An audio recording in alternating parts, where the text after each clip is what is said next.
నమస్తే, ఆంధ్రప్రభకి స్వాగతం. నేను ప్రియా కౌశిక్. తమిళనాడులో 9 మంది పోలీసులకి ఉరిశిక్ష పడింది. ఎప్పుడైనా విన్నారా? అంటే ఎక్కడో కొన్ని సందర్భాలలో పోలీసులని అరెస్ట్ చేయడం కానీ, వాళ్ళు చేస్తే తప్పు చేస్తే వాళ్ళని ప్రశ్నించడం కానీ, లేకపోతే కొన్ని రోజులు శిక్ష పడేవి. కానీ ఆశ్చర్యకరంగా ఫస్ట్ టైం 9 మంది పోలీసులకి ఉరిశిక్ష వేశారు. దాని వెనకాల అంత పెద్ద రీజన్ ఏమై ఉంటుంది అని అనుకుంటున్నారా? ఎస్, వాళ్ళు చేసిన హింసించిన ఘటన ఇందుకు వీళ్ళకి ఈరోజు శిక్ష పడింది అని చెప్పుకోవాలి. అయితే ఇదంతా ఏంటి అని అంటే కనుక, ఒక తండ్రి కొడుకు కరోనా టైంలో రాత్రి మనకి కొన్ని టైం రెస్ట్రిక్షన్స్ పెట్టారు కరోనా టైంలో. ఇంతసేపే షాప్స్ ఓపెన్ చేయాలి అనని. సో ఆ టైంకి మించి వాళ్ళు షాప్ ఓపెన్ చేయడంతో పోలీసులు వచ్చిన సందర్భంలో షాప్ తెరిచే ఉన్నందుకు పోలీసులు వాళ్ళని మూసేయమని చెప్పినందుకు వాళ్ళు మూసేయలేదు. దానికిగా తండ్రిని స్టేషన్కి తీసుకొని వెళ్ళిపోయారు.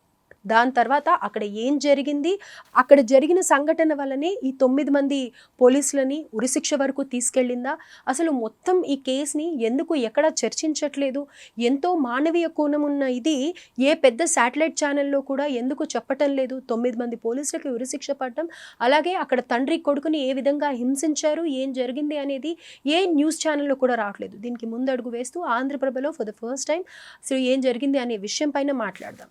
ప్రస్తుతం మనతో పాటు political analyst, senior journalist Venkatesan గారు ఉన్నారు. వారితో మాట్లాడదాం. హలో సార్, నమస్తే. నమస్తే అమ్మా.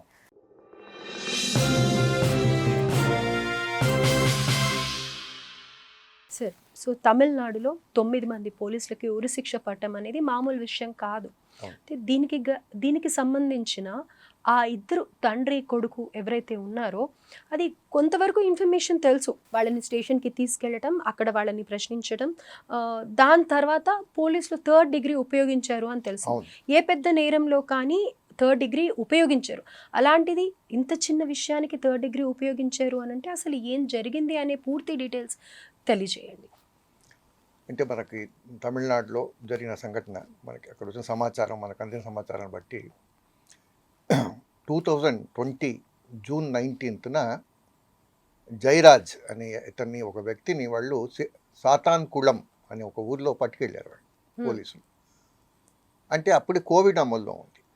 కోవిడ్ నిబంధనల ప్రకారం రాత్రి 7 గంటల ప్రాంతంలో షాపులు మూసేయాలి. వాళ్ళకి టైం రెస్ట్రిక్షన్స్ ఉన్నాయన్నమాట. వీళ్ళు పోలీస్ పెట్రోలింగ్లో భాగంగా వాళ్ళు షాపులు మూయిస్తూ వస్తున్నారు. ఒక చోట వాళ్ళు కామరాజ్ చౌక్ అని ఉంది, అక్కడ ఈ జయరాజ్ అనే వ్యక్తి మొబైల్ షాప్ నడుపుతున్నాడు. అది మూసే ప్రయత్నంలో ఉన్నాడు అని అంటారు. అక్కడ దాదాపుగా మూసే టైంలో ఉన్నాడు, ఇంకా మూయలేదు. అప్పుడు 7 దాటిపోయింది.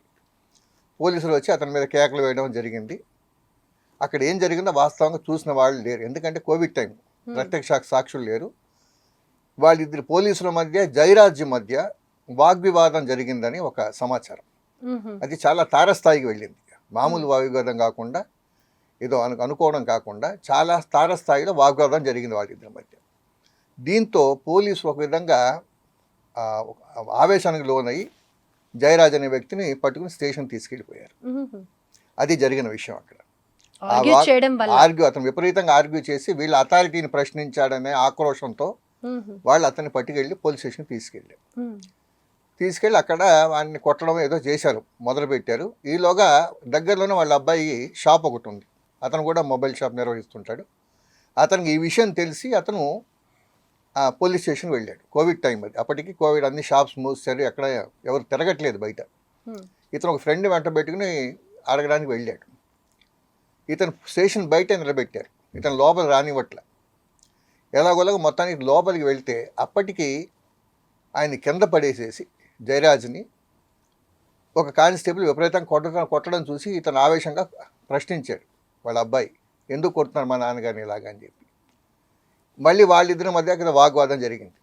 ఈ కొడుకు పోలీసులు వాగ్వాదం చేయడంతో వెంటనే కొంతమంది పోలీసులు ఇతన్ని కూడా అదుపులోకి తీసుకుని ఇతను కూడా కొట్టడం మొదలుపెట్టారు. ఆ రాత్రి చాలా ఘోరమైన రాత్రి. అది ఎలా జరిగింది, ఎందుకు జరిగింది అనేది ఒక ప్రత్యక్ష సాక్షి, ఆవిడ ఒక లేడీ కానిస్టేబుల్కి మాత్రం తెలుసు. అక్కడ ఇంకెవరు, ఆవిడ వాంగ్మూలం వల్లే ఈ కేసు బయటకు వచ్చింది. ఆ ఇద్దరిని వ్యక్తుల్ని పోలీసులు ఎంత దారుణంగా హింసించారంటే, వాడిని శారీరకంగా హింసించడం కాకుండా వాళ్ళని లైంగికంగా కూడా హింసించారు. అది తర్వాత పోస్ట్ మార్టం రిపోర్ట్లో విషయాలన్నీ బయటపడ్డాయి. ఈ సంఘటన జరిగిన వెంటనే రాత్రి అంటే దాదాపు రాత్రంతా కొడుతూనే ఉన్నారు ఒక విధంగా, వాళ్ళిద్దరిని చాలా భయంకరంగా కొట్టారు. అంటే పోలీసుల కర్కశత్వానికి ఒక మచ్చు తునకగా కేసును చెప్పుకోవచ్చు మనం. చాలా దారుణంగా కొట్టారని పోస్ట్ మార్టం అటాప్సీ రిపోర్ట్స్లో కూడా వచ్చిన తర్వాత మరుసటి రోజు వీళ్ళని యాక్చువల్లీ ఏమిటంటే ఒకవేళ నిబంధనలు ఉల్లంఘిస్తే వాళ్ళని కస్టడీలోకి తీసుకుని మేజిస్ట్రేట్ ముందు హాజరుపరిచి వాళ్ళు తప్పు చేసినట్టయితే మేజిస్ట్రేట్ ఆదేశాల ప్రకారం జైలుకి తరలించారు, అది వాస్తవం. కానీ ఈ మధ్య కాలంలో జరిగింది ఏమిటంటే తండ్రిని కొడుకుని విపరీతంగా పోలీస్ స్టేషన్లో రాత్రంతా కొడుతూనే ఉన్నారు. తెల్లవారిని విపరీతంగా గాయాలు పడి సెక్సువల్లీ దే ఆర్ అబ్యూజ్డ్, లైంగికంగా వారిని హింసించారు. దానివలన వాళ్ళు చాలా స్ట్రెస్కి అంటే చాలా విరోధ గాయాల పాలయ్యారు. మరుసటి రోజు ఉదయం మజిస్ట్రేట్ గారింటి ముందుకి తీసుకెళ్ళి వాళ్ళని చూపించారు ఆయనకి. ఆయన కిందికి వచ్చి చూడలేదు, పైనుంచే వాళ్ళకి ఆదేశాలు ఇచ్చాడు. యాక్చువల్లీ ఆయన బాధితుల్ని ప్రశ్నించలేదు ఆయన మజిస్ట్రేట్ గారు. వాళ్ళకి వెంటనే రిమాండ్కి పంపించమని ఆ పైనుంచి ఆదేశాలు, ఎందుకంటే కోవిడ్ టైం దగ్గరికి వచ్చే పరిస్థితి లేదు, వీళ్ళు ప్రజెంట్ చేశారు. అక్కడ తరలించారు, హాస్పిటల్కి జైలుకి తరలించారు. వాళ్ళకి మలద్వారం నుంచి విపరీతంగా రక్తస్రావం జరిగిందని ఒక కథనం వచ్చింది. దానివల్ల వాళ్ళు వేసుకున్న 9 లుంగీలు మార్చారట వాళ్ళకి తీసుకెళ్ళి లోపల. అది కూడా జరిగింది అక్కడ, అది దారుణమైన హింస. అది అక్కడి నుంచి హాస్పిటల్కి తీసుకెళ్ళారు. హాస్పిటల్లో వాళ్ళ పరిస్థితి చాలా క్రిటికల్గా మారింది ఇద్దరిది. ముందుగా కొడుకు చనిపోయాడు. కొడుకు పేరు అతని పేరు బెనిక్స్ అతని పేరు. అతను పాపం ముందు చనిపోయాడు. అతను చనిపోయిన తర్వాత మరుసటి రోజు తెల్లవారుజాము కల్లా ఇతను కూడా తండ్రి కూడా చనిపోయాడు. ఇది పెద్ద సంచలనమైంది ఆ టైంలో. దీన్ని Madurai bench of Madras high court వాళ్ళు సుమోటోగా తీసుకుని వాళ్ళు ఈ కేసు వాళ్ళు విచారణ చేపట్టారు. సిబిఐ ఇన్వెస్టిగేషన్ జరిగింది. మొత్తం మీద దాదాపు 5 ఏళ్ళు కేసు నడిచి చివరికి బాధితులకు న్యాయం దక్కింది. కాకపోతే దురదృష్టవశాత్తు వాళ్ళు భయంకరమైన శారీరక, మానసిక, లైంగిక చిత్రహింసల్లోనే మరణించడం చాలా బాధాకరమైన విషయం. ఈరోజు ఆ తండ్రి కొడుకులు ఇద్దరు లేరు. ఇది ఒక దౌర్భాగ్యకరమైనటువంటి పరిస్థితి. ఎందుకంటే బ్రుటాలిటీ, ఒక కర్కశత్వం అనేది ఏ స్థాయికి వెళ్తుందో మనం ఇక్కడ మనకి గమనించాం. ఇలాంటివి చాలా జరిగి ఉండొచ్చు. కానీ ఇక్కడ ఈ పర్టికులర్ ఇన్సిడెంట్లో, ఈ సంఘటనలో ఆ పోలీస్ స్టేషన్ చెందిన లేడీ కానిస్టేబుల్ వాంగ్మూలము చాలా క్లియర్గా క్రిటికల్గా మారింది. తను చెప్పబట్టే ఈ విషయం అంతా బయటకు వచ్చింది. లేకపోతే దీన్ని కూడా కవరప్ చేసే అవకాశం ఉండేది, బాధితులకు న్యాయం దక్కే అవకాశం ఉండేది కాదు. ఇప్పుడు కాంపెన్సేషన్ ఇచ్చారు. ఇదంతా ఒక పక్కన పెట్టేస్తే కొన్ని విపరీతమైన సందర్భాలు పోలీస్ బ్రుటాలిటీకి దారితీస్తాయి. దీంట్లో చాలా కారణాలు ఉంటాయి. ఇప్పుడు బ్రూటాలిటీ అంటే ఇప్పుడు ఏకపక్షంగా మనం ఒక మాట చెప్పలేము. అక్కడ ఆ పరిస్థితులను బట్టి అక్కడ వాళ్ళు దానికి ఒక ఇది ఉంటుంది. ఏమంటారంటే రెండోది ఏమిటంటే అబ్యూజింగ్ ఆఫ్ ద పవర్. వాళ్ళు తమకున్న అధికారాన్ని దుర్వినియోగం చేయడం అనేది ఎక్కువగా పోలీసు వ్యవస్థను మనం చూస్తున్నాం. ఎందుకంటే క్రిమినల్ సిస్టమ్ వేరు, ఒక లా అండ్ ఆర్డర్ సిస్టమ్ వేరు. రెండింటికి తేడా ఉంది. ఒక సిటిజన్స్తో వ్యవహరించే పద్ధతి వేరుగా ఉండాలి, పౌరులతో వ్యవహరించే పద్ధతి వేరుగా ఉండాలి, నేరస్తులతో వ్యవహరించే పద్ధతి వేరుగా ఉండాలి. దురదృష్టవశాత్తు లోయర్ క్యాడర్స్, పోలీస్ లోయర్ క్యాడర్స్లో చాలా మట్టుకు ఈ తేడాను వాళ్ళు పరిగణించరు. మామూలు ఎవరన్నా ఫిర్యాదు ఇవ్వడానికి వచ్చినా కూడా చాలా సందర్భాల్లో వాళ్ళకి దురుసుగా ప్రవర్తించే పరిస్థితి పోలీస్ స్టేషన్స్లో.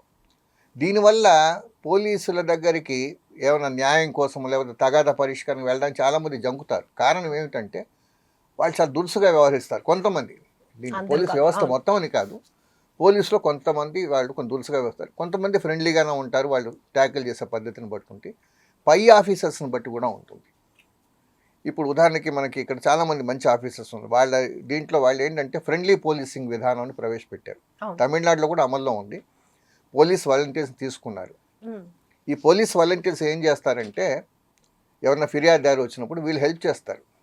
ఫిర్యాదుని తీసుకోవడానికి అక్కడ లీగల్ ప్రొసీజర్స్ అవి పూర్తి చేయడానికి వాళ్ళు హెల్ప్ చేస్తారు అక్కడ. దీనివల్ల సమాజానికి పోలీసులకు మధ్య ఒక సయోధ్య, ఒక అండర్స్టాండింగ్ ఏర్పాటు చేయడానికి ప్రయత్నాలు జరుగుతున్నాయి. దురదృష్టవశాత్తు కొన్ని విపరీతమైన సందర్భాల్లో ఇలాంటి దుర్ఘటనలు జరిగి పోలీసు వ్యవస్థకే చెడ్డ పేరు తీసుకొస్తున్నాయి. అవును. అయితే ఇప్పుడు ఆ చిన్న ఆర్గ్యుమెంట్ ఏదైతే ఉందో అది ఇంత మనిషిని హింసించి చనిపోయేదాకా చేయాల్సిన అవసరం ఉంది అని అంటారా? అవసరం లేదు. అదే చెప్పబోతున్నాను. ఇక్కడ ఏమిటంటే ఒక చిన్న ఆర్గ్యుమెంట్, ఇక్కడ ఏంటంటే ఈగోయిజం అనేది ఒకటి ఉంటుంది. ఇప్పుడు ఏంటంటే వాళ్ళు ఈ దీంట్లో రిపోర్ట్స్లో కూడా వచ్చింది, బయట వీళ్ళని విడిపించడానికి లాయర్స్ కొంతమంది జనం బయట వచ్చి నిలబడ్డారు. లోపల వీళ్ళ కొడుతున్న శబ్దాలు, మా అధికారినే ప్రశ్నిస్తారా, పోలీసులను ఎదురు తిరుగుతారా అని అరవడం వీళ్ళు విన్నారు.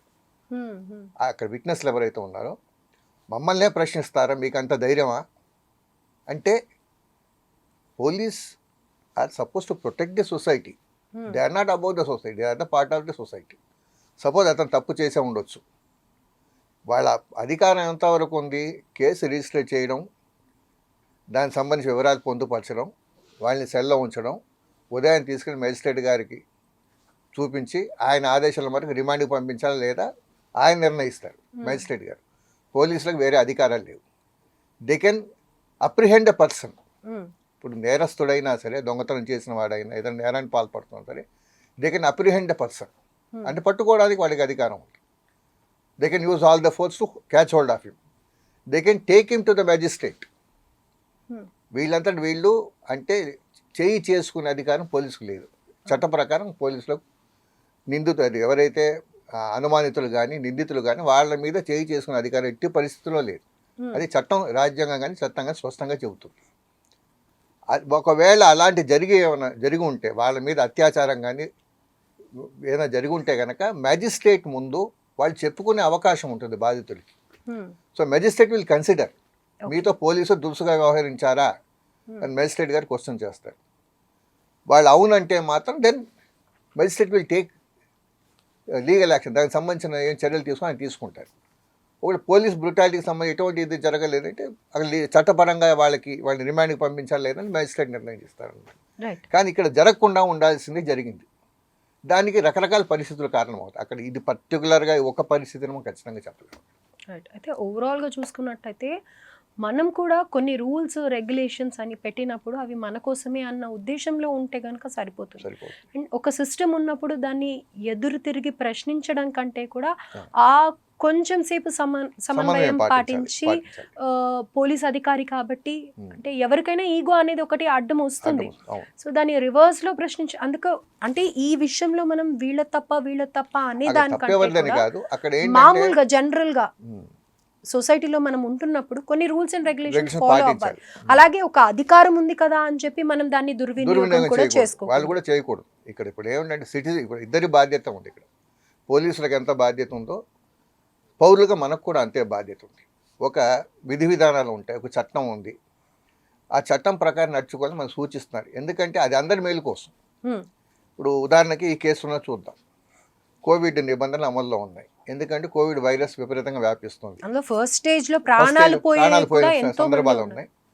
సో పోలీసులు పైనుంచి ఒత్తిడులు, ఆదేశాలు ఉంటాయి. The have to work on the ground. ఇప్పుడు పై ఆదేశాలను ఖచ్చితంగా పాటించాల్సి ఉంటుంది. అక్కడ ఏంటంటే చిన్న పరిస్థితిని కూడా వాళ్ళు లెట్ అవుట్ చేయడానికి ఉండదు. వాళ్ళు ఒక స్ట్రెస్లో ఉంటారు.